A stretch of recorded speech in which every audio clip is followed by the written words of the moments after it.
Hello friends, कैसे हैं आप लोग। मेरे इस चैनल में आपका बहुत बहुत स्वागत है।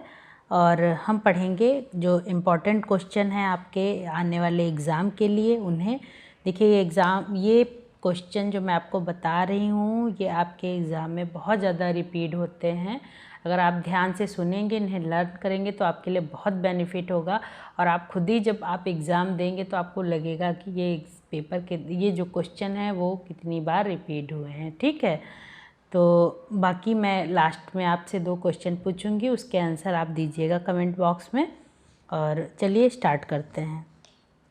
भविष्यवादी कलाकार का नाम बताइए। ठीक है, भविष्यवाद के जो कलाकार हैं तो कार्लो कारा हैं जो भविष्यवाद के कलाकार हैं। 1909 में मारिनेत्ती ने साहित्यिक भविष्यवाद का प्रथम घोषणा पत्र तैयार किया था, जिसमें प्रगतिहीन विचारों से मुक्त होकर विकासशील होने की आवश्यकता पर बल दिया गया था। ठीक है, तो भविष्यवाद का जो है प्रथम घोषणा पत्र वो मारिनेत्ती ने दिया था 1909 में। ठीक है, और कार्लो कारा इसके कलाकार हैं।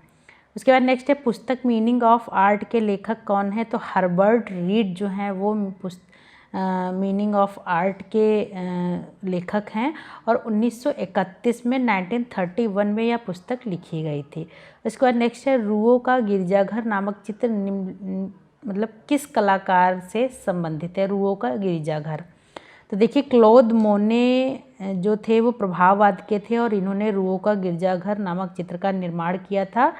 और ये मोने जो थे वो प्रभाववाद के जनक भी कहे जाते हैं। उसके बाद नेक्स्ट है, घनवाद कितने प्रकार का होता है। तो घनवाद 2 प्रकार का होता है।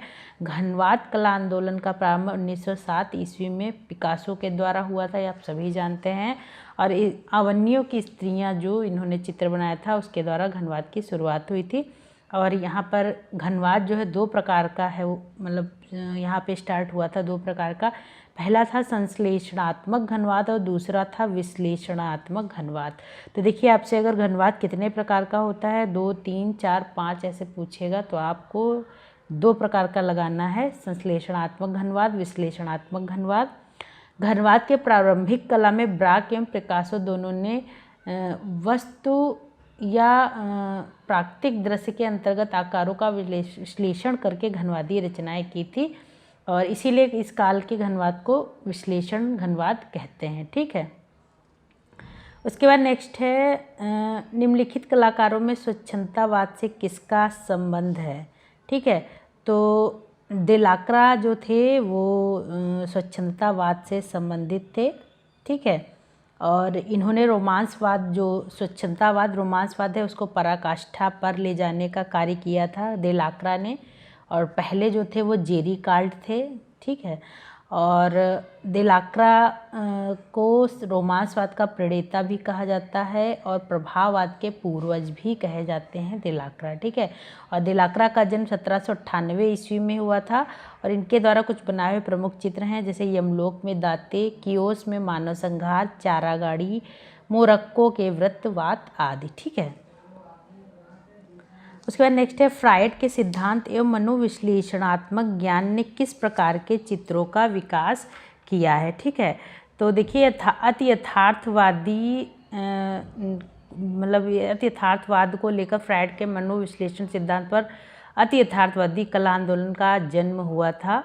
ठीक है, और 1924 ईस्वी में आंद्रे ब्रेतो कभी कभी लिखा होता है, आंद्रे बेटेन ने अति यथार्थवाद का प्रथम घोषणा पत्र प्रकाशित किया था। अति यथार्थवाद को प्रमुख कलाकार सल्वाडोर डाली को माना जाता है। देखिए, एग्जाम में पूछा जाता है अति यथार्थवाद का प्रथम घोषणा पत्र किसने प्रकाशित किया था, तो आपको याद रखना है 1924 में आंद्रे बेटन ने। ठीक है, उसके बाद नेक्स्ट क्वेश्चन है, यूरोप की प्रागैतिहासिक कला का लास्को क्षेत्र स्थित है।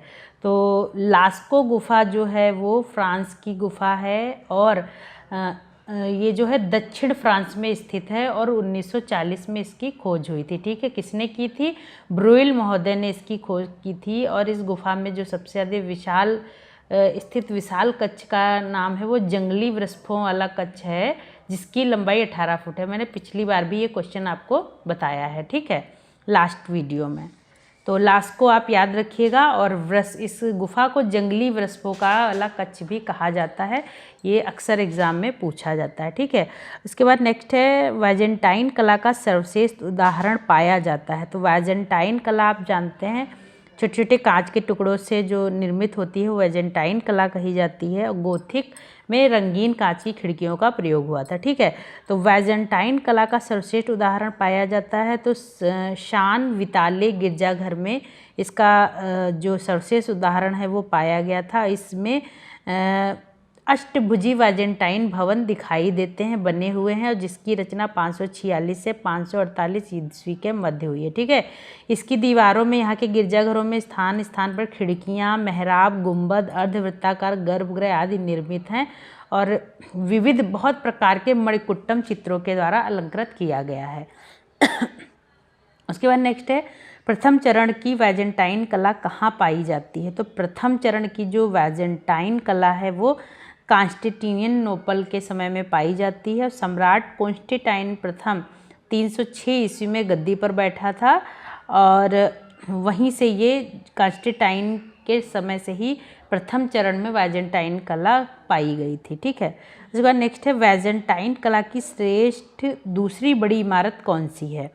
तो वाइजेंटाइन कला की जो दूसरी श्रेष्ठ इमारत है वो हेगिया सोफिया गिरजाघर है और 11वीं सदी में वाइजेंटाइन शैली के मणिकुट्टम चित्रों की रचना यूनानी कलाकारों ने की थी। ठीक है, उसके बाद नेक्स्ट है सेंट बसील का गिरजाघर कहाँ है। तो सेंट बसील का गिरजाघर रोम में है। उसके बाद नेक्स्ट है वाइजेंटाइन कला का समय क्या है। तो वाइजेंटाइन कला का समय 4वीं से 15वीं शताब्दी है। ठीक है, कॉन्स्टेंटाइन के समय में शुरू हुई थी। 313 ईस्वी में ईसाई धर्म को राजधर्म घोषित करके यह प्रारंभ हुआ था। ठीक है, और उसके बाद नेक्स्ट है किस शासक ने वाइजेंटाइन चित्रकला और मूर्तिकला का बनाना रोक दिया था।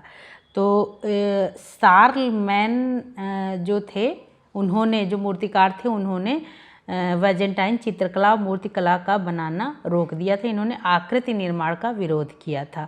उसके बाद नेक्स्ट है गोथिक कला शैली मुख्यतः किस पर आधारित है।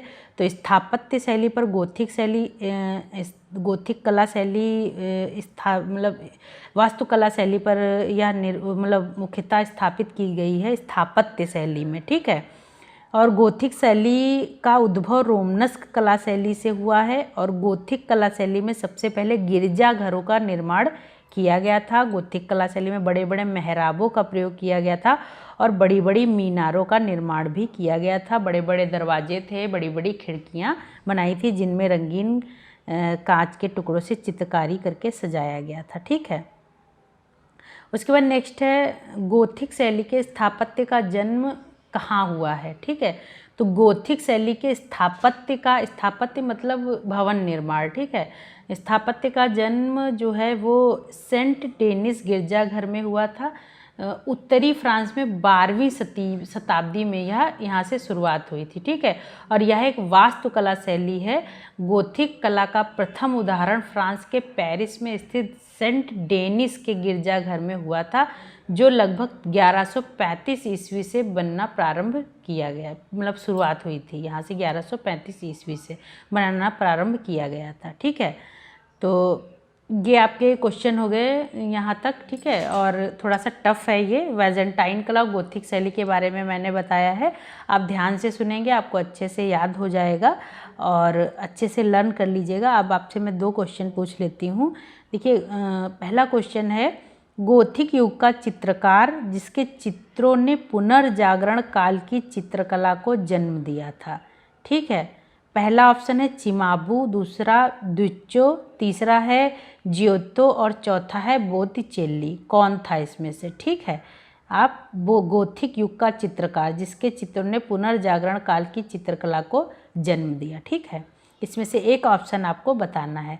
उसके बाद दूसरा क्वेश्चन है यूरोप की प्रारंभिक पुनर्जागरण युग की कला का समय क्या है। तो पहला ऑप्शन है 1400 से 1480 ईस्वी, दूसरा है 1410 से 1490 ईस्वी, तीसरा है 1420 से 1500 ईस्वी और चौथा है 1430 से 10 ईस्वी, ठीक है। उसमें से आपको एक ऑप्शन बताना है, ठीक है। और बाकी आप पढ़ते रहिए, अच्छे से तैयारी करते रहिए।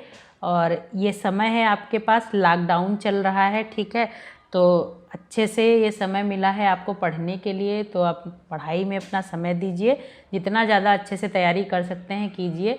एग्ज़ाम तो होना ही है, कभी तो खुलेगा ही, या कभी सारी चीज़ें ठीक होंगी तब एग्ज़ाम आपका होगा, तो अपनी तैयारी आप पूरी रखिए। चलिए मिलते हैं अगले वीडियो में, अभी तक के लिए इतना ही, धन्यवाद।